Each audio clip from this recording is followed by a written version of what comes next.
जय हिंद साथियों। फिर से एक बार स्वागत है आप सभी का इस 40 दिन के व्रत में। इसका नाम है वोकैब 40। वोकैब की प्रॉब्लम का complete solution with tricks, images and so many synonyms and antonyms. ये क्लास बहुत ही शानदार होती है। सुबह 9 बजे आपको सेशन मिलता है, तो एक और बेहतरीन सा सेशन हम लोग लेकर के आ गए। पूरे जोश के साथ शुरू करेंगे। आज हमारा 5वां दिन है, आप सभी को पता है 40 दिन का व्रत है, जिसमें आज हमारा 5वां दिन है। ठीक है, तो शुरू करते हैं। वोकैब को बहुत प्यारे तरीके से यहाँ पर सीखते हैं हम रोज, और जब आप क्लास देखोगे तो आपको पता चलेगा। ठीक है, so let's start the session. सबसे पहला शब्द आज की क्लास का बिना टाइम वेस्ट किए आ गया है आपका रेम्बल। बहुत से लोग जो, देखो मेन वर्ड जो मैं जानबूझ करके ऐसा लिखता हूं जो आपने पहले कभी सुना ही ना हो, जिससे क्यूरियोसिटी पैदा होगी, साथ के साथ उससे रिलेटेड जो वर्ड्स होंगे ना वो भी मजेदार होंगे। ठीक है, तो पहला ही शब्द है रैम्बल। पढ़ो। जब तक आपकी स्क्रीन पे इस शब्द लिखा हो तब तक इसको रिवाइज किया करो, मेमोराइज करो, बोलो बोलो। अगर आप वर्ड्स को याद करना चाहते हैं, एक सबसे बढ़िया तरीका बताता हूं। सबसे पहली बात, उसको बार बार रिकॉल किया करो, रिवाइज किया करो, मेमोराइज किया करो। और अगर फिर भी वर्ड याद नहीं होता है तो उसको लिख लिख के प्रैक्टिस किया करो। आप एक ही शब्द को 10 बार, 20 बार, 30 बार ऐसे लिखोगे ना भाई, अगर वो वर्ड याद नहीं हो रहा है, इस तरीके से डेफिनेटली याद हो जाएगा। ठीक है, साथ के साथ हम उसमें कुछ कीवर्ड्स ढूंढ लेते हैं। ठीक है, ये काम मेरा है जो मैं आपके लिए कर रहा हूं। जैसे अगर हमें रैम्बल वर्ड को याद करना है, तो सबसे पहली बात तो इस फोटो से इस वर्ड को रिलेट करने की कोशिश करेंगे। 10-20% जितना भी मीनिंग हमें समझ में आएगा। ये लड़की क्या कर रही है, पहाड़ों जैसा क्षेत्र है, ये पेड़ पौधे हैं, खूब बढ़िया सुनसान सा रास्ता है ना, इसके पास कोई फोन है, बस ऐसी निकल गई टहलने के लिए। यानी कि लड़की क्या कर रही है, सैर कर रही है, टहल रही है। तो इसी को कहा जाता है रैम्बल। और इसके पार्ट्स ऑफ स्पीच का नाम भी हम यहाँ पे लिख लेते हैं भाई। इस वर्ड को आप नाउन की तरह यूज करोगे। कैसे? नाउन की तरह यूज करोगे, यानी कि पार्ट्स ऑफ स्पीच में इसको नाउन की तरह यूज किया जाएगा। और इसका मतलब होता है सैर या वॉक। देखो, वॉक को वर्ब और नाउन दोनों तरह से यूज कर लेते हैं हम लोग, लेकिन हमें फिलहाल ये नाउन की तरह यूज करना है। सैर मतलब समझते हो ना, सैर सपाटा सुना है, मतलब बस ऐसी वॉक, घूमना, टहलना। अब इसको ट्रिक से पहले याद करेंगे, फिर इसके साथ जो बहुत सारे वर्ड्स हम लोग पढ़ते हैं। Wait for the next slide, मजा आएगा। जब आपने रामायण देखी, रामायण में आपने देखा होगा कि जो राम जी थे वो वनवास जाते हैं, वन में जाते हैं, तो वहां पर उनके दोस्त बनते हैं। कौन? सुग्रीव। लेकिन सुग्रीव के भाई कौन थे? बाली। ठीक है, बाली और सुग्रीव की दुश्मनी थी। बाली को हराया था, सुग्रीव से दोस्ती हुई थी। ऐसा कुछ याद है? थोड़ा बहुत नहीं है तो मैं बता देता हूं कि सुग्रीव के भाई थे बाली, बाली के भाई थे सुग्रीव, छोटा भाई थे सुग्रीव, जिसका राज्य हड़प लिया था बाली ने।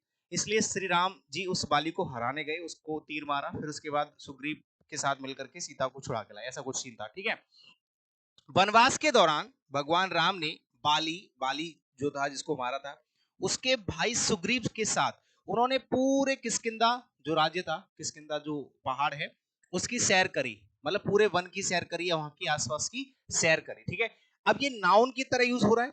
राम बाली, रामबल, राम बाली। राम जी ने बाली के साथ मिलकर, बाली के भाई सुग्रीव के साथ मिलकर सैर की। ठीक है, कहाँ की? उस पूरे वन की, या वहां के जो भी जंगल वंगल थे वहां की। ठीक है, बहुत अच्छा, अच्छी जगह थी किष्किंधा, बहुत सुंदर सा पहाड़ था वो, आज भी है। ठीक है, चलिए अब आ जाते हैं जो मेन चीज है भाई। इसके सिनोनिम्स और एंटोनिम्स देख लो कितने सारे हैं, और हर एक वर्ड को प्यार से समझते हुए चलेंगे। ठीक है, हमारा उद्देश्य सिर्फ एक शब्द नहीं याद करना, हमारा उद्देश्य है बहुत सारे ऐसे ओरिएंटेड वर्ड्स पढ़ना जो हमारे एग्जाम्स में रिपीटेडली पूछे जा रहे हैं। सबसे पहले हम बात कर लेते हैं वंडर। वंडर का मतलब होता है बिना उद्देश्य के बस ऐसे ही चलते जाना कहीं पर। जैसे कि आपका मूड खराब है, आपने बाइक उठाई और चल दिए, या फिर ऐसे ही टहलने चल दिए। ठीक है, तो वंडर का मतलब होता है बिना उद्देश्य भटकना। लेकिन भटकना एक नेगेटिव सेंस में आप यूज नहीं कर सकते, एक मतलब ऐसे पॉजिटिव सेंस। वैसे जैसे वंडरर सुना होगा आपने, वैसे लोग होते हैं जो बिना उद्देश्य के बस निकल जाते हैं अपना मूड फ्रेश करने के लिए, उनका कोई पर्पस नहीं कहाँ जाना है। जैसे मैं डेली रात को जाता हूँ या शाम को जाता हूँ, ये मेरी आदत सी बन चुकी है, मैं बाइक लेके चला जाता हूँ रात के टाइम, जब मैं फ्री हो जाता हूँ 10 बजे, 9 बजे, 8 बजे, जैसे भी। तो इसको कहा जाता है क्या? वंडर। वंडर मतलब भटकना कह सकते हो। रोम, इसको भी नाउन की तरह यूज करेंगे, वर्ब की तरह भी यूज करेंगे, दोनों तरह से यूज कर सकते हो। ठीक है, ऐसे रोम, आपने पहली वर्ड सुना होगा, पहली बार सुना होगा ये वर्ड रोम। रोम का मतलब भी भाई सैर होता है, सैर। ठीक है, डिसग्रे सॉरी देखो, डिग्रेड सुना है? ऐसे डिग्रेड वर्ड मैंने आपको सुना था, डी, डिग्रेड। इसका मतलब होता है किसी को नीचा दिखाना, पिछली क्लास में बताया था। ऐसे डिग्रेस का मतलब भी होता है क्या, शेयर करना। डिग्रेस का मतलब क्या होता है, शेयर करना, ऐसे चलना, ठीक है। हाँ, डिग्रेस अलग है, डिग्रेड अलग है, डिग्रेड अलग है, यहाँ पे डिग्रेस, ठीक है। डिग्रेस का मतलब क्या हो जाएगा, ऐसे ही चलना, बिना उद्देश्य के घूमना।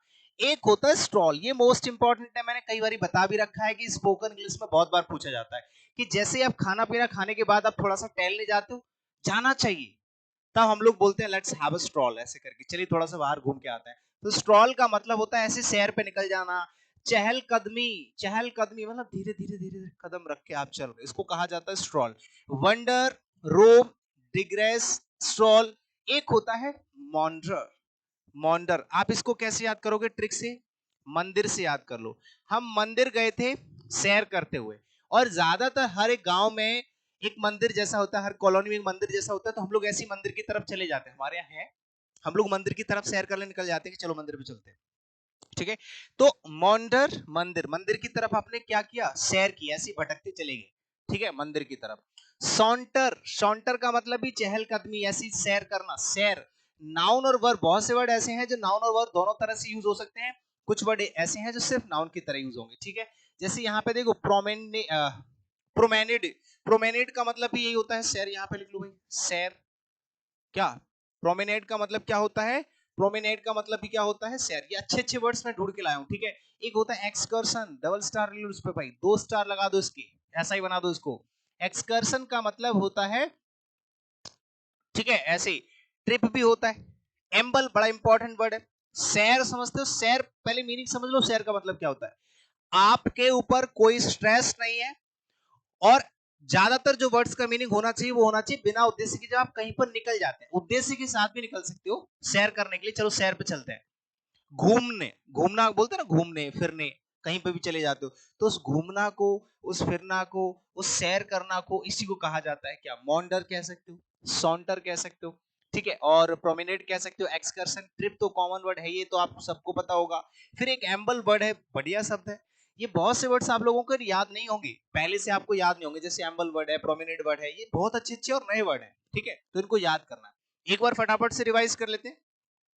वंडर, वंडर को देखो, एक वंडर अलग होता है, ठीक है, वो एक अलग होता है, वंडर का मतलब आश्चर्यचकित वाला। ये वंडर होता है भटकना, ठीक है, ये आश्चर्य में पड़ना होता है, ठीक है, वो आश्चर्य वाला अलग होता है। ये WANDER है, वो WONDER होता है, ठीक है, वंडर। रोम, रोम को आप याद कर सकते हैं, रोम, रोम ग्रीस की राजधानी, आई थिंक, मुझे एग्जैक्ट याद नहीं, बट ऐसा है, ठीक है, ग्रीस व्रीस जो विदेश में रोम है ना, तो रोम के लिए हम लोग सैर करने निकल गए, ऐसे याद कर सकते हैं। इसको ग्रास से याद कर सकते हो, ग्रास, ये ट्रिक है। ग्रास मतलब ग्रास पर, जो पार्क में ग्रास होती है मतलब घास होती है, घास पर आप सैर करने निकल गए, digress, sorry, digress, grass, grass मतलब घास, घास पर आप लोग सैर करने निकल गए।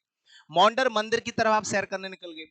सॉन्टर, संता बनता सैर करने के लिए निकल गए, सॉन्टर, ठीक है, या सुंदर, सॉन्टर, सुंदर, सुंदर पार्क में हम लोग सैर करने निकल गए। और प्रोमिनेट, प्रोमिनेट, प्रोमिनेट तुमने प्रॉमिस किया था हम लोग सैर पे जाएंगे, आप जा नहीं रहे हो। सैर मतलब ट्रिप, ट्रिप क्या होता है, ट्रिप प्लान करते हो आप लोग, चलो हनीमून पे चलते हैं। हनीमून पे कोई ट्रिप प्लान करते हो कि नहीं करते हो, या कहीं पर भी आप दोस्तों के साथ ट्रिप प्लान करते हो, तो आपने प्रॉमिस किया था कि प्रोमिनेट करेंगे, लेकिन आप लेके नहीं गए, ऐसे करके बोलते हैं, तो प्रोमिनेट को प्रॉमिस से याद कर सकते हैं। एक्सकर्शन, एक्सरसाइज, मैं एक्सरसाइज करने के बाद थोड़ा सा सैर करने चला गया, मैं एक्सरसाइज करने के लिए चला गया, या एक्सरसाइज करने के बाद मैं थोड़ा सैर करने चला गया, ऐसे करके याद कर सकते हो। स्टे होता है रुकना, जैसे आप कहीं पर गए और रुक गए। हाल्ट होता है स्टे, रुकना। एक होता है कंसेंटर, कंसेंटर का मतलब होता है एक जगह पर रुक जाना, आप सैर नहीं कर रहे हो, सैर तो चलना फिरना होता है कि आप घूम रहे हो कहीं पर, ठीक है, वो सैर हो गई, आप सैर कर रहे हो, एक जगह से दूसरी जगह, दूसरी जगह से ऐसे मूव कर रहे हो आप, ठीक है, टहलने गए हो।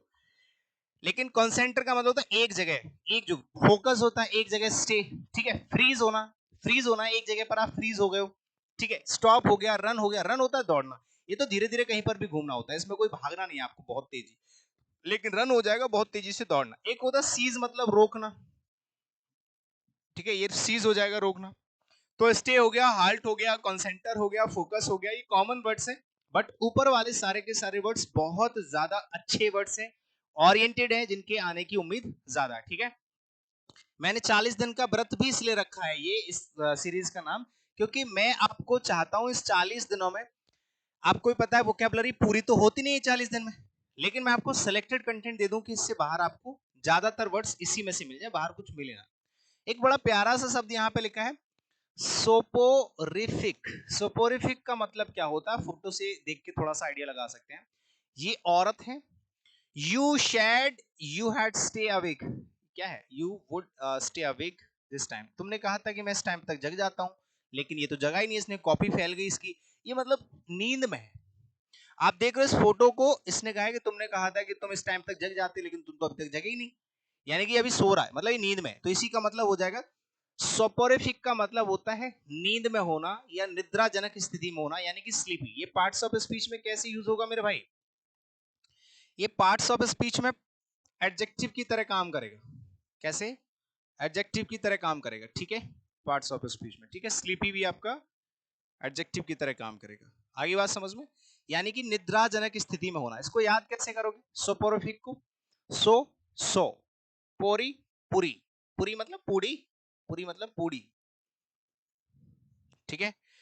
सौ पूरी खाने के बाद नींद तो ज्यादा आएगी, ऑब्वियसली जब आप ज्यादा खाना खाते हो तो आपको नींद ज्यादा आती है कि नहीं आती है। तो सोपोरिफिक, सो पोरी पूरी, सो पोरी पूरी, पूरी पूड़ी, हमारे यहाँ पूरी, पूड़ी को पूरी बोलते हैं। आपको अगर पूड़ी भी बोलना है तो भी र को ड पढ़ते हैं इंग्लिश में, आपने देखा होगा, ठीक है। तो पूड़ी, 100 पूरी खाने के बाद, यानी कि 100 पूड़ी खाने के बाद नींद तो ज्यादा आएगी। वो आप अभी इस टाइम पे निद्राजनक स्थिति में क्यों है, क्योंकि उसने 100 पूरियां खा ली हैं, यानी कि 100 पूड़ियां खा ली हैं, ठीक है। तो सोपोरिफिक मतलब 100 पूड़ी खाने वाला व्यक्ति क्या होता है, निद्राजनक स्थिति में चला जाता है, ठीक है। स्लीपी स्लीपी सा हो जाता है, एकदम आलस आलस सा, है ना। चलिए, तो अब आ जाते हैं इसके सिनोनिम्स की तरफ। देखो भाई, सोपोरिफिक के सिनोनिम्स यहाँ पे लिखे हुए हैं। जैसे एक तो होता है हिप्नोटिक।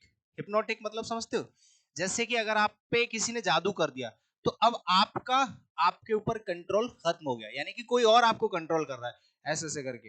तो हिप्नोटिक मतलब होता है एकदम सम्मोहित, ठीक है। क्या भाई, सम्मोहित, यानी कि किसी ने आपको मोह लिया, यानी कि अब आपका कंट्रोल आपके ऊपर नहीं है, ठीक है। यानी कि थोड़ा सा हिप्नोटाइज्ड, सुना है आपने, अगर किसी ने हिप्नोटाइज कर लिया, आपको अपने वश में कर लिया, तो आपका शरीर एक्टिव नहीं होगा, इनएक्टिव हो जाएगा।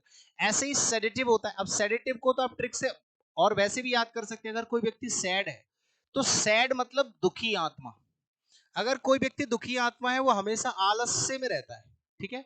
वो हमेशा कैसे रहता है भाई, आलस्य में रहता है ना। तो आलसी कह सकते हो, जो दुखी आत्मा है, जो आदमी दुखी है, सैड है, वो कैसा रहेगा, वो आलसी तो होगा ही, निद्राजनक स्थिति में होता है, सैड सैड सा रहता है हमेशा।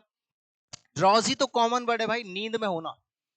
अगर कोई व्यक्ति नींद में है, जिसको ड्रॉज, नशे में बोलते हैं उसको, क्या बोलते हैं, नशे में। अगर कोई व्यक्ति नशे में है, तो ऑब्वियसली वो क्या है भैया, निद्राजनक स्थिति में, है ना, बहुत ही डल डल सिचुएशन में है, नशे में होना, ठीक है। तो ड्रॉजी मतलब एकदम नशेड़ी सा है, एकदम डल डल सा है, ऐसा सुस्त सुस्त सा है, नींद नींद में है। तो हिप्नोटिक हो गया, सेडेटिव। अब ये सारे के सारे जो एडजेक्टिव वाले पार्ट्स ऑफ स्पीच वाले वर्ड्स हैं ना, मैंने वही लिखे हैं, नाउन वाले नहीं लिखे हैं, ना वर्ब वाले लिखे हैं, मैंने एडजेक्टिव एडजेक्टिव ही लिखे हैं। तो सारे के सारे एडजेक्टिव में हिप्नोटाइज वर्ब होती है, ठीक है, और हिप्नोटिक एडजेक्टिव होता है, और सेडेटिव होता है एकदम दुखी आत्मा, सुस्त सा, ठीक है। ड्रॉजी भी होता है सुस्त आलसी। सोमनोलेंट, सोमनो का मतलब ही होता है नींद। सोमनो ये एक रूट वर्ड होता है। ये क्या है, एक रूट वर्ड होता है। ये एक रूट वर्ड है मेरे भाई, जिसका मतलब होता है नींद, और इसी से एक शब्द बना है सोमनोम्बुलिस्ट। सोमनोम्बुलिस्ट एक शब्द होता है जो वन वर्ड्स में पूछा जाता है, ऐसा व्यक्ति जो नींद में चल देता है, उसको सोमनोम्बुलिस्ट कहते हैं, सोमनोम्बुलिस्ट कहते हैं, ठीक है। एक होता है नार्कोटिक। नार्कोटिक होता है नशे में। नार्को का तो मतलब ही नशा होता है, ठीक है। आप जब सीजीएल क्वालिफाई करके, जब आप सीजीएल एग्जाम दोगे, क्वालिफाई करने के बाद जब आप जाओगे, तो एक एक ऑप्शन आपके पास मिलता है नार्कोटिक्स वाला, जो अभी हमारे यहाँ से मेरा स्टूडेंट है एक, क्या नाम है उसका, अभी मैंने एक वीडियो डाला था उसका, है हरिपाल करके है, महिपाल, महिपाल सिंह है, ऑल इंडिया रैंक 198 है, जिसको इंस्पेक्टर इन नार्कोटिक्स ही मिला है, ठीक है, उसने खुद लिया है शायद।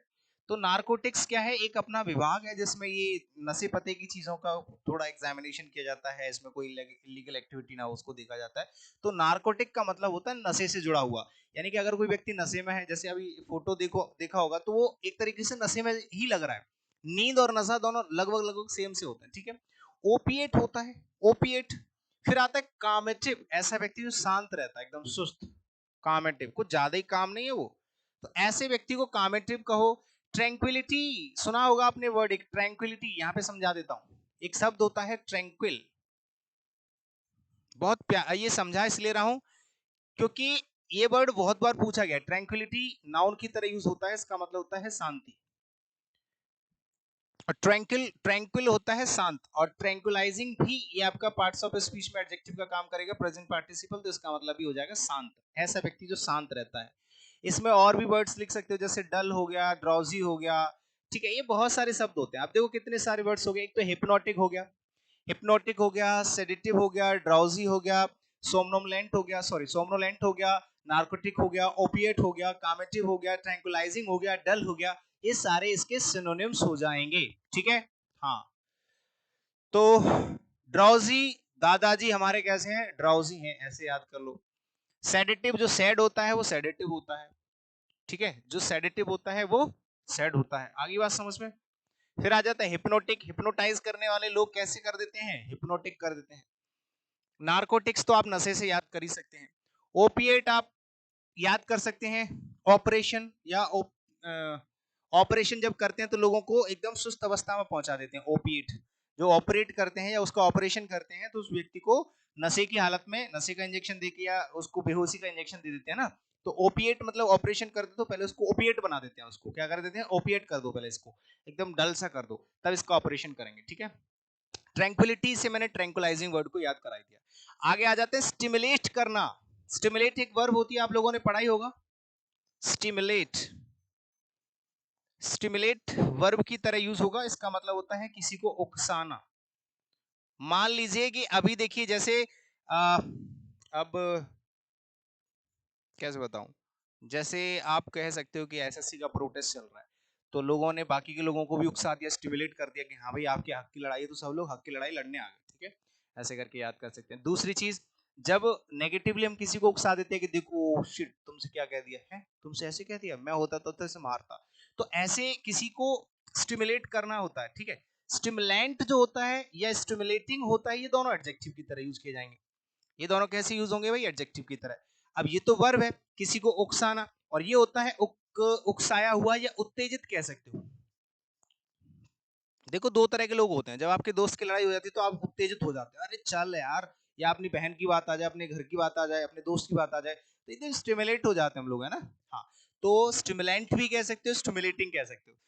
और फिर आ जाता है एक्साइटिंग। आप किसी भी काम के लिए एनर्जेटिक हो, एनर्जाइजिंग हो, और या एक्साइटिंग हो, एक्साइटिंग हो गया या एनर्जाइजिंग हो, ये सारे के सारे प्रेजेंट पार्टिसिपल हैं। यानी कि किसी भी काम को करते हुए, प्रेजेंट पार्टिसिपल का मतलब होता है करते हुए।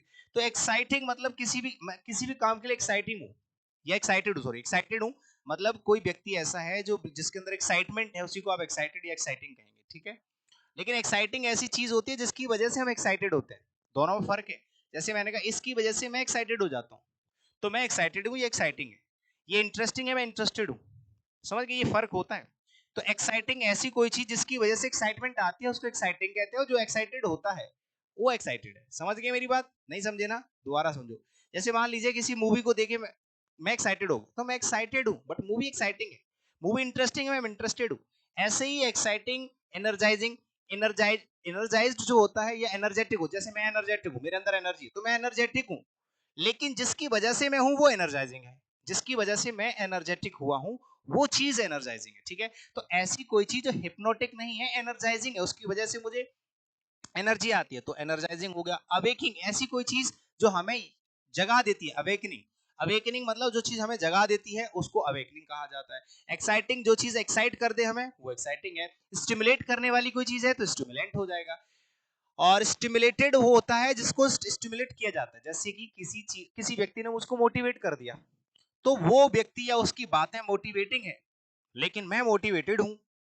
उसकी बातों ने मुझे मोटिवेट किया है, तो उसकी बातें मोटिवेटिंग है और मैं मोटिवेटेड हूं।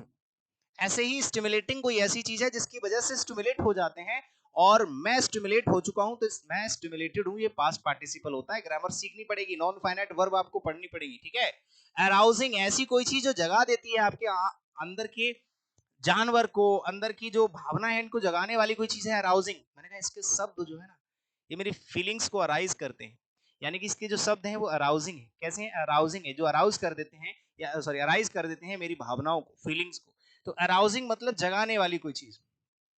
एक होता है एनलिवनिंग, लिवली जानते हो, एनर्जेटिक, ऐसी कोई चीज जिससे आप थोड़े से ज्वलंत बन जाते हो, थोड़े से जीवंत बन जाते हो, फुर्तीले बन जाते हो, एनर्जेटिक बन जाते हो, उसको एनलिवनिंग कहते हैं, ठीक है। रिवाइविंग, कोई व्यक्ति मरा हुआ है या नशे में है या बेहोश है, उसको दोबारा से रिवाइव, पबजी खेलते हो, पबजी के अंदर रिवाइव करते हो, जब एक आदमी मर जाता है दूसरा आकर के हाथ रख देता है, वो रिवाइव होकर दोबारा चलने लग जाता है। रिवाइविंग, वो व्यक्ति रिवाइविंग है जो आपको रिवाइव कर सकता है, मतलब आपको पुनर्जीवित कर सकता है, इसका मतलब हो जाएगा पुनर्जीवित करना। वेकिंग मतलब जगाने वाला, पुनर्जीवित करने वाला, फुर्तीला बनाने वाला, एनर्जी लाने वाला, जगाने वाला, एक्साइट करने वाला, उकसाने वाला, ये सारे के सारे सब इसके अपोजिट है। मुझे उम्मीद है कि अब आपको ये सारे के सारे वर्ड समझ में भी आ रहे होंगे, और मैंने कहां कहां से इनको रिलेट किया है ये भी आपको समझ आ रहा होगा। एनर्जी से बन गया एनर्जाइजिंग, एनर्जेटिक भी एडजेक्टिव होता है। अवेकनिंग, अवेकन से बन गया है, अवेकन का मतलब होता है जगाना किसी को, एक्साइट करना किसी को, उकसाना। इंसाइट भी होता है, इंसाइट भी होता है। अब इंसाइटिंग कर सकते हो,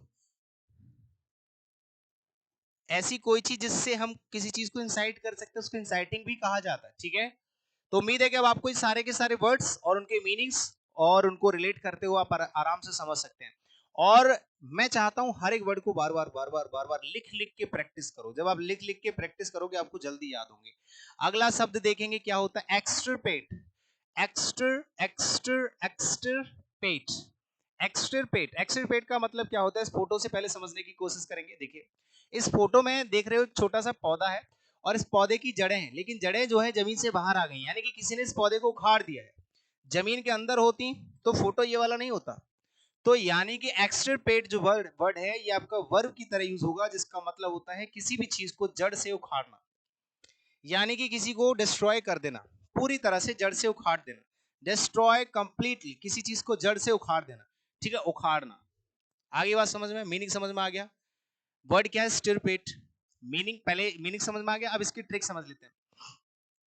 एक्सटरपेट, एक्सटर टिर से बन गया तीर, एक्सटर से बन गया तीर, पेट पेट। आपने एक रामायण तो देखी होगी, रामायण में रावण होता है, कौन, रावण, जिसको दशानन कहा जाता है।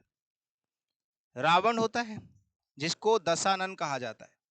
दशानन का मतलब होता है जिसके 10 सर हो, सर, ठीक है, खोपड़ी, यानी कि इसके 10 सर बना दो। ये व्यक्ति ऐसा था जिसको वरदान था कि इसको कोई मार नहीं सकता जब तक सही जगह पर वार ना किया जाए। सही जगह थी, इसके प्राण यहाँ नाभि में थे, पेट के बीच में जो एक नाभि होती है, इतना तो पता होगा, सेंटर। तो इसके सर काटने से इसकी मौत नहीं होगी, क्योंकि इसके पास 10 सर है, एक काटोगे दूसरा आ जाएगा, दूसरा काटोगे तीसरा आ जाएगा, परेशान हो जाएगा, है ना। तो पहले 1 2 4 6 सर काटे होंगे राम जी ने, लेकिन ये नहीं मरा। तब विभीषण ने बताया कि इसकी यहाँ टुंडी, यानी कि इसको नाभि बोला जाता है, इसमें तीर चलाई सर, इसके प्राण यहाँ पर है। तो इसमें तीर चला दिया, यानी कि पेट में तीर चला दिया, किसने, राम जी ने, और उसको जड़ से उखाड़, इसके आतंक से पूरा जो भी लंका थी उसको आजाद कर दिया। पेट में तीर मारकर भगवान राम ने रावण को क्या कर दिया, जड़ से ही उखाड़ दिया, ठीक है। अच्छा यहाँ पर देखो, मैं एक बात एज अ टीचर आप लोगों के क्लियर कर दूं, अगर कोई व्यक्ति ऐसा है जो भगवान में बिलीव ना करता हो, यहाँ पर अपना सेक्युलरिज्म बिल्कुल भी ना झाड़े। ये कोई यहाँ पर आपकी कोई थ्योरी क्लास नहीं चल रही कि मैं आपको रामायण सिखा रहा हूँ या महाभारत सिखा रहा हूँ या आपको है भगवान के बारे में पढ़ा रहा हूँ, कुछ नहीं। हमने पहले ही बताया था कि एक शब्द को याद करने के लिए आपको बस ट्रिक बनानी है। ये ट्रिक आपको लिखने नहीं जाना है कहीं पे, आपसे जो एग्जामिनर पूछेगा तो इसका ये ट्रिक लिखनी नहीं है कहीं पे, आपके दिमाग में रखनी है। तो दिमाग में रखने के लिए आप झूठी सच्ची कैसी भी कहानी बना सकते हैं, चाहे कोई कैसा भी शब्द हो, आप उसकी एक स्टोरी बनाइए जिससे आपको बस वर्ड याद हो जाए, बाकी की चीजें हमें नहीं पता, ठीक है। हाँ, किसी भी हद तक जाओ, बस वर्ड याद होना चाहिए। तो एक्सटिरपेट, एक्सटिरपेट, तिर से बन गया तीर, और पेट से बन गया पेट, ठीक है। तीर में पेट, पेट में सॉरी पेट में तीर मार करके रावण को जड़ से उखाड़ दिया, ठीक है। अब आ जाते हैं इसके सिनोनिम्स और एंटोनिम्स की तरफ। उससे पहले मैं आपको एक बात बता दूं कि इस क्लास की पीडीएफ हर रोज आपको टेलीग्राम पे मिलती है। टेलीग्राम चैनल है इंग्लिश बाय अनिल जादव, मेरा फोटो लगा होगा उस पर इसी टी शर्ट में, वो ज्वाइन कर लेना। बीच पीछे बैकग्राउंड ग्रीन होगा, ठीक है, फोटो में, उसको ज्वाइन करोगे। यहाँ पर मैंने इस किताब की पीडीएफ डाल रखी है, पूरी की पूरी 500 पेज की, ठीक है। ये इंग्लिश ब्रह्मास्त्र प्रैक्टिस बुक है, इसकी पीडीएफ आपको वहां पर फ्री में मिल जाएगी।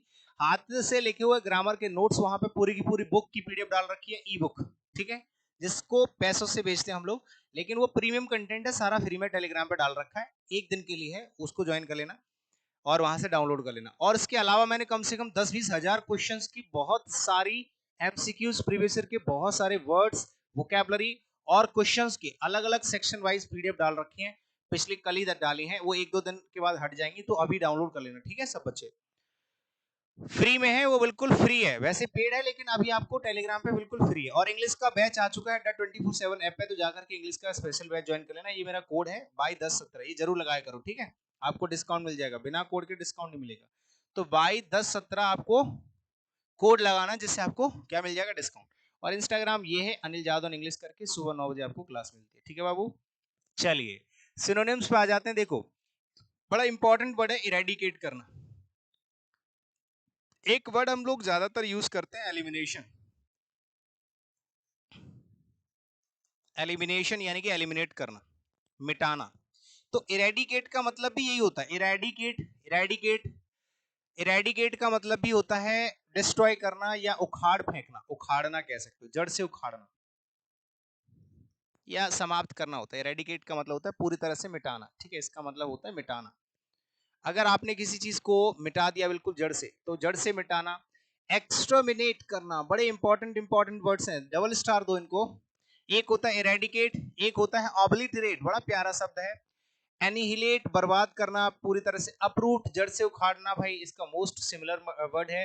एबॉलिश का मतलब होता है मेरे भाई समाप्त करना, ये वन वर्ड्स में बहुत ज्यादा पूछे जाते हैं, किसी चीज को समाप्त करना, ठीक है, समाप्त करना। इसको हम ट्रिक से कैसे याद करते हैं, ट्रिक बना लो भाई इसकी, ये बहुत बार मैं आपको याद करा चुका हूं।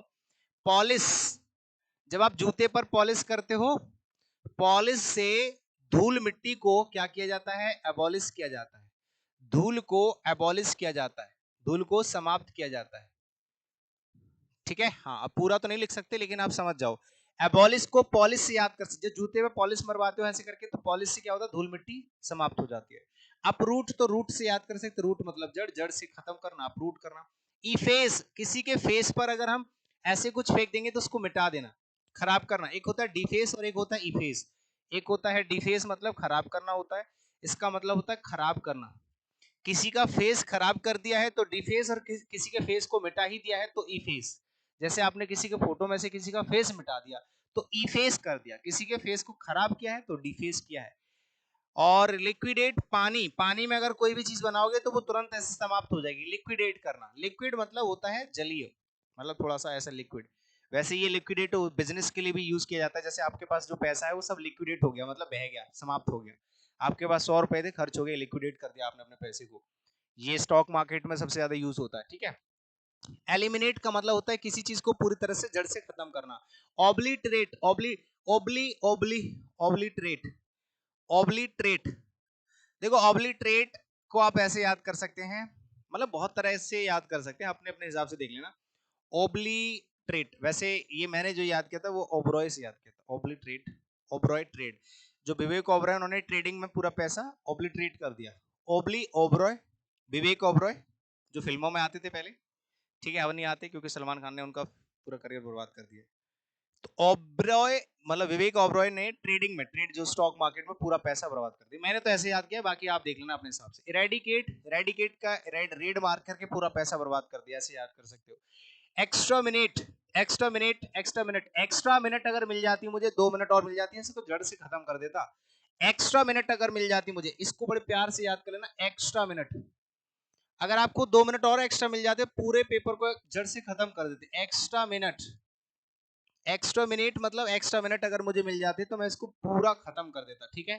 तो एक्स्ट्रा मिनट का मतलब भी क्या हो जाता है मेरे भाई, पूरी तरह समाप्त करना, पूरी तरह समाप्त करना, इसका मतलब होता है पूरी तरह समाप्त करना, ठीक है बाबू। एनिहिलेट का मतलब होता है बर्बाद करना, खत्म करना, सारे के सारे खत्म करना। ऑब्लिटरेट मतलब पूरी तरह समाप्त करना, जड़ से उखाड़ना, ये सब ऐसे वर्ड्स हैं बहुत। लेकिन इतना कहूंगा ये बहुत अच्छे और ओरिएंटेड वर्ड्स हैं, ये वाले जो लिखे बहुत मस्त है। एंटोनिम्स में देखोगे क्रिएट मतलब बनाना, क्रिएट करना, ये तो कॉमन वर्ड है। स्टैब्लिश, स्टैब्लिश मतलब स्थापना करना, स्थापना करना, इसका मतलब होता है स्थापना करना, ठीक है। इंस्टीट्यूट क्या होता है भैया? इंस्टीट्यूट मतलब स्थापना करना ही होता है, इंस्टीट्यूट करना किसी को, स्थापना करना,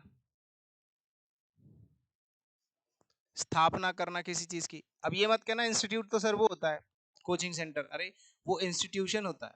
इंस्टीट्यूशन मतलब होती है संस्था, और संस्था की स्थापना करना होता है इंस्टीट्यूट करना। बिल्ड करना मतलब बनाना। नर्चर कर मतलब होता है, नर्चर मतलब इसका मतलब होता है पालन पोषण करना। क्या भाई? पालन करना या पालन पोषण करना, पालन पोषण करना। इसको ट्रिक से आप कैसे याद करोगे? हम लोग नेचर का क्या करते हैं, नेचर से आप इसको याद कर लेना। नेचर का पालन पोषण करते हैं, नेचर में पेड़ पौधे हो गए या कोई ऐसी चीज है उसका हम देखभाल करते हैं, उसको बढ़ावा देते हैं, मतलब ठीक है। हाँ, उसको खराब नहीं करते हैं। जैसे पेड़ पौधे, अगर पेड़ों को उखाड़ रहे हो तो extra minute, extra minute, extra minute, extra minute हो जाएगा। और नर्चर कर रहे हो यानी कि नेचर को आप नर्चर कर रहे हो, उनके पेड़ पौधों को पानी दे रहे हो, खाद डाल रहे हो, उसको नर्चर करते हैं। एडवोकेट हमारा क्या करता है? समर्थन करता है, तो इसका मतलब हो जाएगा समर्थन करना, इसका मतलब हो जाएगा समर्थन करना। सपोर्ट करना कॉमन वर्ड है ये आपके पास, ये रहा। प्रमोट करना होता है प्रमोशन देना, किसी को प्रमोट करना, ठीक है, उसको थोड़ा सा और आगे बढ़ाना। फाउंड होता है स्थापना करना, फाउंड, फाउंड नहीं फाउंड, स्थापना करना। फाउंड का मतलब होता है स्थापना करना। फॉन्ड क्या होता है? फॉन्ड होता है भैया शौकीन। अगर कोई व्यक्ति शौकीन है, फॉन्ड, फॉन्ड ऑफ समथिंग, ठीक है। फिर आ जाता है कंजर्व मतलब रिजर्व करना, कंजर्व करना, संरक्षित करना। रीस्टोर, स्टोर में दोबारा से चीजों को डालना मतलब रिस्टोर करना। जो चीज आपका स्टोर खाली हो जाता है फिर उसको रिस्टोर किया जाता है, उसमें चीजें डाली जाती हैं, ठीक है। तो इस तरह से सारे के सारे वर्ड्स बहुत अच्छे अच्छे हैं। इरेडिकेट हो गया, एक्सटर्मिनेट हो गया, अबॉलिश हो गया, obliterate, annihilate, uproot, liquidate, इफेज, create, establish, institute, build, found, found हो गया, और कंजर्व हो गया, रिस्टोर, नर्चर, सारे के सारे बड़े प्यारे शब्द है। देखिए कितने सारे वर्ड है, 1 2 3 4 5 6 7 8, 8 9 10 11 12 13 14 15 16 17 18 19, 18 19 वर्ड आपको एक ही स्लाइड में मिल गई। आ जाओ भैया, सली का मतलब क्या होता है बताइए? सली, देखिए सली का मतलब वर्ब की तरह भी अलग होता है और एडजेक्टिव वैसे सेलेन होता है, चलो कोई बात नहीं, इसको वर्ब की तरह यूज कर लेते हैं। दोनों मैं आपको सारे के सारे पार्ट्स ऑफ स्पीच बता दूंगा। आप इस बच्चे को देखो, ये क्या है? ये बच्चा कैसा है? गंदा है। गंदा मतलब पूरा मिट्टी में लथपथ है, तो ये गंदा हो गया है ना। किसी भी चीज को गंदा करना या मैला करना, ठीक है, पॉल्यूट करना। फिलहाल हम इसको वर्ब की तरह ही यूज करेंगे क्योंकि ये भी वर्ब की तरह ही यूज होगा। मैं आपको बता दूंगा कौन सा वर्ड कब और कहां किस तरह से यूज होगा, ठीक है, हर एक शब्द को बताता चलूंगा। सली का मतलब होता है गंदा करना, मैला करना, दूषित करना, ठीक है, प्रदूषित करना। जैसे कि इस बच्चे ने देखो अपने शरीर को पूरा गंदा कर लिया, मैला करना। तो पॉल्यूट तो आप जानते हैं पॉल्यूशन से बना है, ठीक है, पॉल्यूशन से बना है। पॉल्यूशन तो आप जानते हैं गंदगी होती है, ठीक है भाई। हाँ, अब आ जाते हैं इसकी ट्रिक। ट्रिक क्या है? देखो भैया, ट्रिक ये है, साफ साफ यहाँ पे लिखा हुआ, आराम से याद कर सकते हैं। जैसे साली को साली से याद कर लो, सली, साली, साली को सूली पर चढ़ा दिया जिससे उस पर कलंक लग गया, यानी कि अपनी साली को ही सूली पे चढ़ा दिया उसने। सली का मतलब होता है गंदा करना, कलंकित करना, और लिख लो मैला करना, साथ के साथ एक और मीनिंग लिखो, कलंकित करना, कलंकित करना। यानी कि इसने अपनी साली को सूली पर चढ़ा दिया, इसलिए इसको कलंकित कर दिया गया, मतलब इस पे धब्बा लगा दिया। ऑब्वियसली यार, किसी को सूली पे चढ़ाओगे तो कलंकित तो हो गई। या फिर आप ये भी कह सकते हैं कि साली ने मेरे कपड़े गंदे कर दिए। साली, जो साली, जब आप ससुराल जाते हो शादी के बाद, तो साली आपसे मजाक कर जाती है और वो आपके कपड़ों पर रंग डाल जाएगी, मिट्टी डाल जाएगी। साली ने मेरे कपड़े कपड़े गंदे कर दिए, गंदे कर दिए, ऐसे भी याद कर सकते हो, दोनों तरह से याद कर सकते हो, ठीक है। तो उम्मीद है कि आपको इसका मीनिंग भी समझ में आ गया, ट्रिक से याद भी हो गया, फोटो को आपने रिलेट भी कर लिया। अब आ जाते हैं तबाही लाने के लिए। देखो इधर तबाही, तबाही इसको कहते हैं कि इतने सारे शब्द हैं कि भाई अगर इससे जुड़ा हुआ कोई भी शब्द आपसे पूछ लेना, इससे बाहर जाने का नहीं है, ठीक है। हाँ, देखो सॉइल का मतलब होता है मिट्टी से गंदा करना, ठीक है। इसका मतलब भी क्या हो जाएगा भैया, गंदा करना। इसका मतलब क्या हो जाएगा बाबू, गंदा करना, ठीक है। स्टेन का मतलब होता है कलंकित करना। कलंकित करना मतलब किसी पे कलंक लगाना, कलंकित करना मतलब कलंक लगाना, स्टेन, ठीक है। डिफाइल, इसको बड़े, ये मोस्ट इंपॉर्टेंट है, ठीक है। सबसे पहले तो इस पे स्टार बनाओ, 2 3 4 5, ठीक है, कम से कम 2 स्टार बनाओ। 2 स्टार का मतलब है जितने स्टार उतना ज्यादा इंपॉर्टेंट, ठीक है। हाँ, तो डिफाइल का मतलब होता है दूषित करना। अब इसको हम ट्रिक से भी याद करेंगे, दूषित करना। अब देखो नेता लोगों की कहानी में सुनाता हूं, इसकी यहाँ पे ट्रिक बना लेते हैं, बड़ा इंपॉर्टेंट वर्ड है इसलिए इसकी ट्रिक बना रहा हूं, ठीक है। डिफाइल की जो ट्रिक है, अब ये मत सोचना हर, देखो हर शब्द की ट्रिक नहीं बन सकती है, कुछ वर्ड्स बिना ट्रिक के भी याद करने होते हैं क्योंकि वो इंपॉर्टेंट है। जिसकी बन रही है मैं कोशिश करता हूं उसकी बहुत अच्छी ट्रिक बनाना। डी फाइल, डी, डी और फाइल। डी फाइल मतलब देश की फाइल, देश की जो फाइल है, फाइल्स जितनी भी फाइल्स है ना, नेता लोगों ने इनको क्या कर दिया, गंदा कर दिया। नेताओं ने, नेताओं ने गंदा कर दिया है, गंदा कर दिया है, कर दिया है। देश की फाइल, डी फाइल देश की फाइल, डी फाइल देश की फाइल। देश की जितनी भी फाइल हैं, फाइल्स जो बढ़िया से फाइल है, उनको डिफाइल कर दिया है, किसने, नेता लोगों ने। कोई भी किसी की फाइल है जिसपे कोई चार्ज लगा है, उन्होंने उसको गंदा कर दिया। जिस पे चार्ज नहीं लगा है उस पर लगा दिया है, जिस पे नहीं लगाता उस पर हटा दिया, मतलब ऐसा कुछ कर दिया, देश की सारी फाइल्स को डिफाइल कर दिया। टर्निस, टर्निस, टर्निस का मतलब भी गंदा करना होता है भाई, गंदा करना होता है टर्निस, ठीक है। अब इसको कैसे याद करोगे, टर्निस, टर्किस, टर्किस्तान, टर्की सुना है, टर्की, टर्की के जो लोग हैं ना, टर्किस, इन लोगों ने हमारे देश को गंदा कर दिया। अब देखो ऐसा असल में नहीं है, मैं आपको बार बार बोलता हूं, बस आपको वर्ड याद करना है, टर्निस, टर्किस, टर्किस्तान, ऐसे कोई वर्ड बना लो यार। टर्की तो समझते हो, टर्की लोगों ने पूरे हमारे देश को टर्निस कर दिया है, टर्की लोगों ने हमारे पूरे देश को टर्निस कर दिया है, ऐसे करके याद कर लो, ठीक है। बेस, मिर्च, मिर्च से याद कर लेना भाई, ट्रिक बन जाएगी इसकी, मिर्च। इसने पूरे खाने में इतनी सारी मिर्च डाल दिया कि पूरा खाना गंदा कर दिया, या किसी के आंखों में मिर्च वो ऐसे डाल दी, तो इससे भी क्या कह सकते हो कि यार इसने पूरा गंदा कर दिया मामला। तो मिर्च से, मिर्च से आप इसको याद कर सकते हो, है ना। मिर्च की तो बहुत सारी स्टोरी आप बना सकते हो, इसने मेरे खाने में ज्यादा मिर्च डाल दी, पूरा खाना बर्बाद कर दिया, है ना। या इसने मिर्च, कपड़ों में मिर्च डाल दी, इससे मिर्च पूरा खराब कर दिया, ऐसे करके याद कर लेना, ठीक है। टर्निस 2 बार लिखिए, कोई बात नहीं। प्रोफेन बड़ा इंपॉर्टेंट वर्ड है, मोस्ट इंपॉर्टेंट। प्रोफेन का मतलब भी होता है दूषित करना। अब प्रोफेन का मतलब होता है दूषित करना। डिसेक्रेड, देखो डिसेक्रेड का मतलब क्या होता है, सेक्रेड से याद कर सकते हैं, सेक्रेड। सेक्रेड का मतलब होता है भाई जो धार्मिक होते हैं ना, सेक्रेड। एक सेकंड,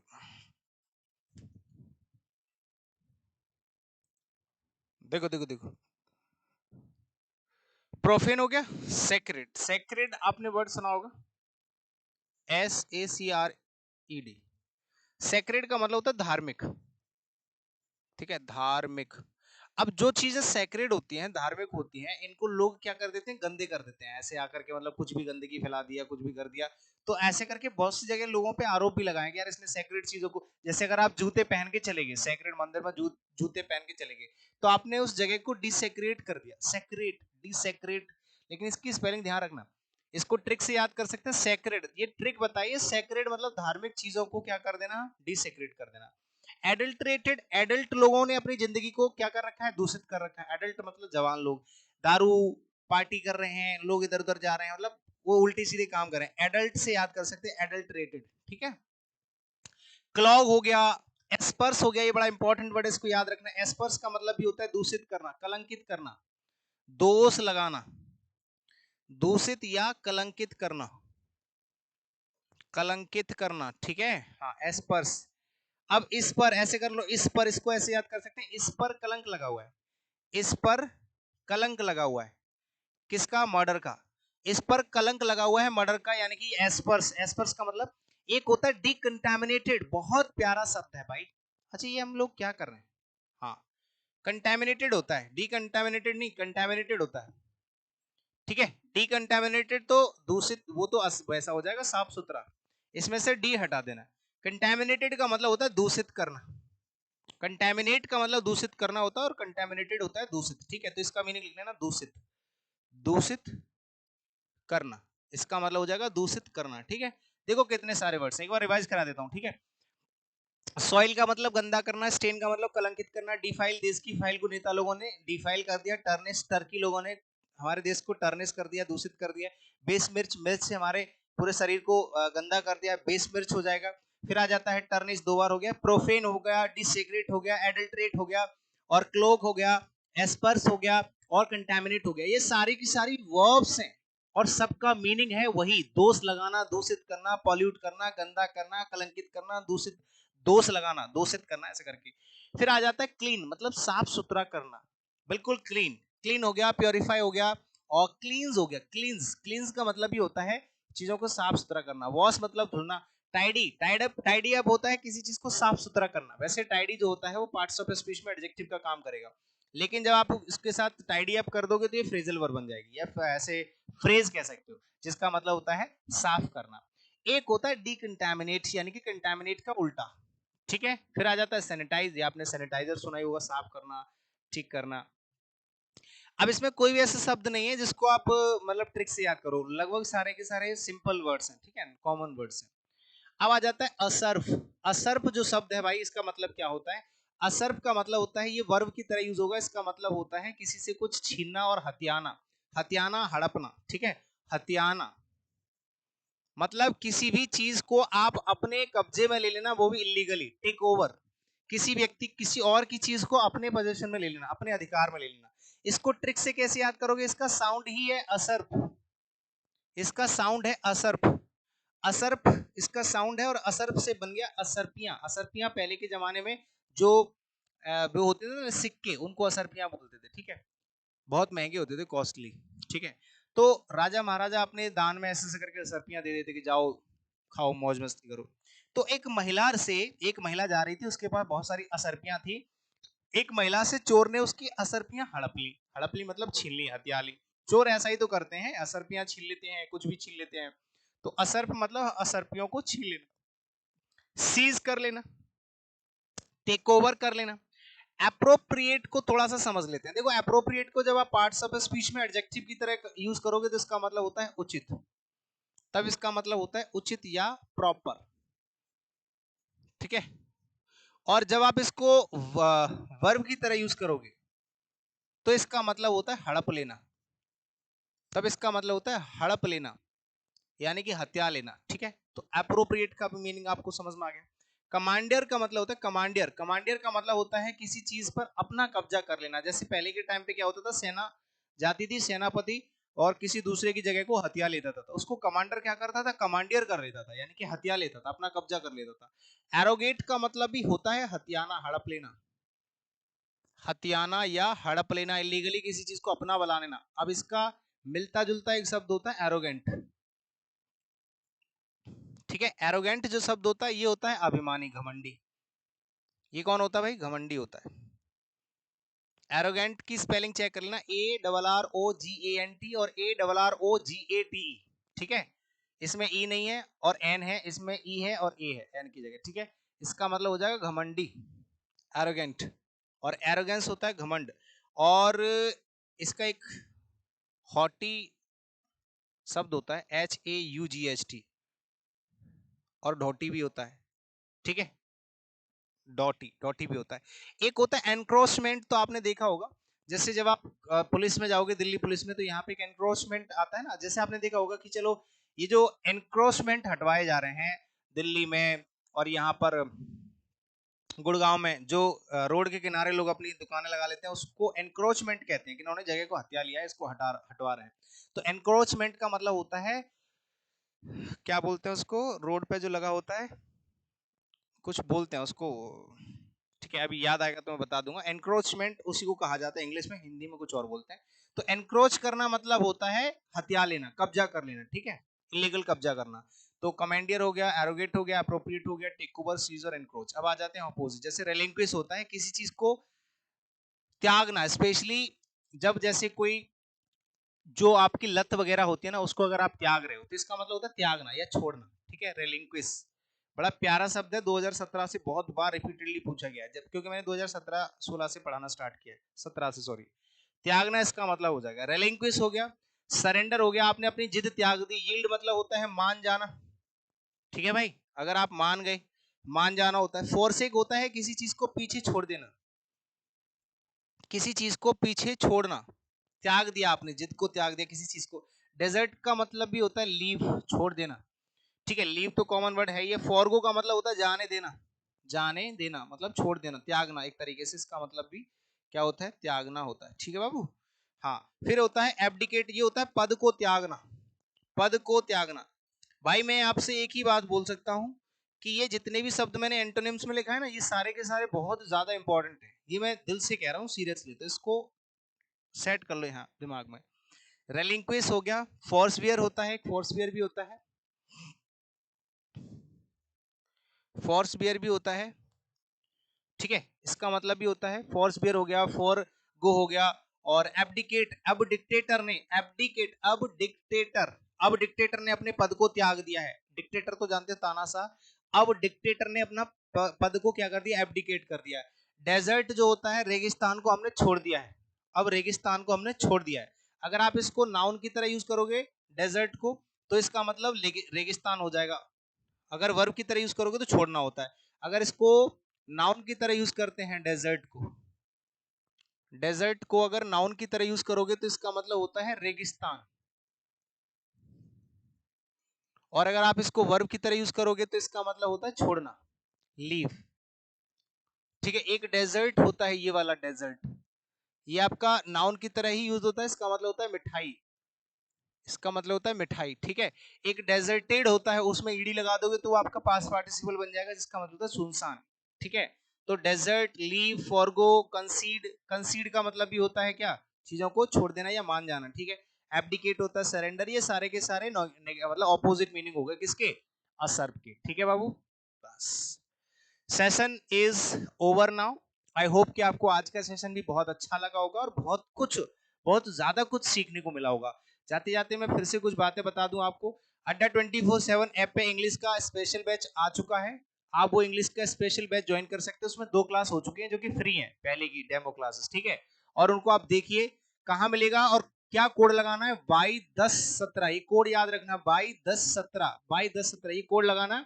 आपको कोई दूसरा भी बैच लेना हो इंग्लिश का, इस इंग्लिश के अलावा लेना हो, एसएससी का कंप्लीट बैच लेना हो, तो अड्डा 24/7 ऐप पे जाना, वहां पर आप एसएससी सेलेक्ट करना कैटेगरी में, फिर सीजीएल सेलेक्ट करना, उसमें आपको इंग्लिश का फाउंडेशन बैच मिल जाएगा मेरा। ठीक है, और ये टेलीग्राम चैनल है जहां पर मैंने बहुत सारी प्रिंटेबल पीडीएफ जो पेड क्लासेस में मैं देता हूं वो ऑलरेडी फ्री कर दी है। आप जाकर के कम से कम 40 के आसपास पीडीएफ मैंने शेयर करी है, उसमें 2 तो किताबों की ही पूरी पूरी पीडीएफ शेयर कर रखी है। जैसे ये बुक है मेरी इंग्लिश की ब्रह्मास्त्र, ये आपको अमेजन फ्लिपकार्ट में मिलती है, इसकी पूरी पीडीएफ मैंने आपको डाल रखी है टेलीग्राम पे। ठीक है, देख लेना। और ये मेरा इंस्टाग्राम अकाउंट है, आप आराम से यहाँ पर मुझे फॉलो कर सकते हैं। चैनल को सब्सक्राइब कर लेना, लाइक शेयर कर देना, और ये वाला कोड लगा लेना भाई। दूसरा भी कोई बैच ज्वाइन करना है आपको इंग्लिश के अलावा भी, तो वो भी आप कर सकते हैं इस कोड के साथ। ठीक है, चलिए, उम्मीद है कि आपको सब कुछ समझ में आ ही गया होगा। ठीक है, और आज की क्लास भी आपको अच्छी लगी होगी। एक और बेहतरीन सी क्लास मैं आपको कल फिर से दूंगा इसी टाइम पे, तब तक के लिए शुक्रिया, जय हिंद।